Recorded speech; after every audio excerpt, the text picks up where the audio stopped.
Ja, hvala. Koliko časa ste se pravzaprav pripravljali na to? Ja, jaz bi lahko tako rekel, ne. V bistvu kot program smo že dosti vedeli, mogoče lahko rečem 8 mesecev.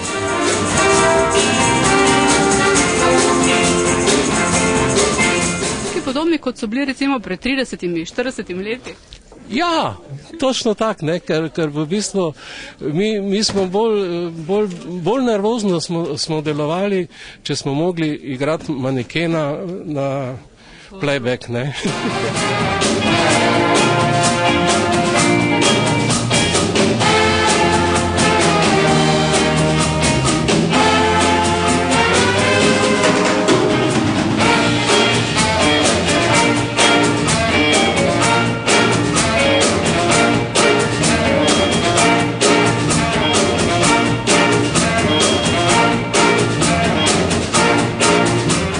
Da bomo naprej še vedno dobivali in igrali za svojo dušo, ne?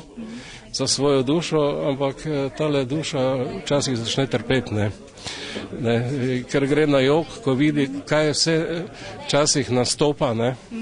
In v mariborskih regijah, kdo se pride igrati, ampak to ne za 500 evrov, ampak za 5000 evrov, ne, in še celo na playback in vse take štose. Ti si pa domačin, Slovenci smo Slovenci, ne, vse kaj tu je najlepše, ne. Med Rdečimi dečki od vsega začetka sta tudi brata Ribič, dvojčka, ki jih menda že takrat nismo oziroma niso prav razločevali. Kako je to danes? Ja, danes je že malo drugače. Če tudi smo podobna, Niko ima v glavnem vedno klobuk, jaz pač nimam klobuka.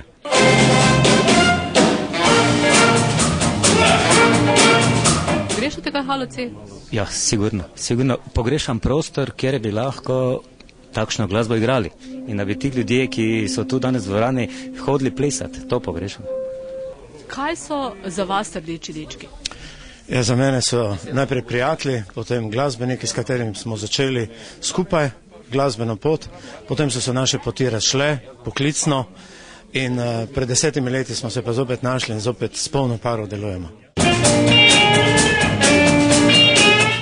Če bi ne bilo Rdečih dečkov, bi se vaša glasbena kariera drugače odvijala?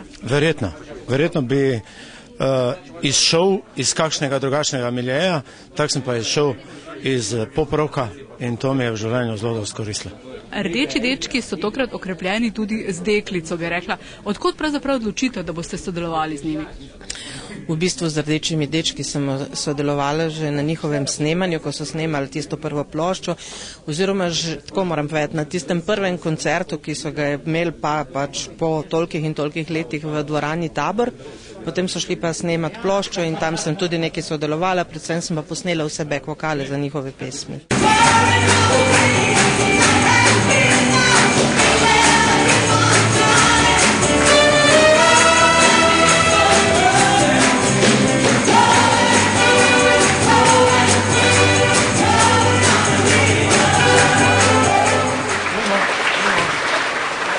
Ona na pogled 10 sekund časa.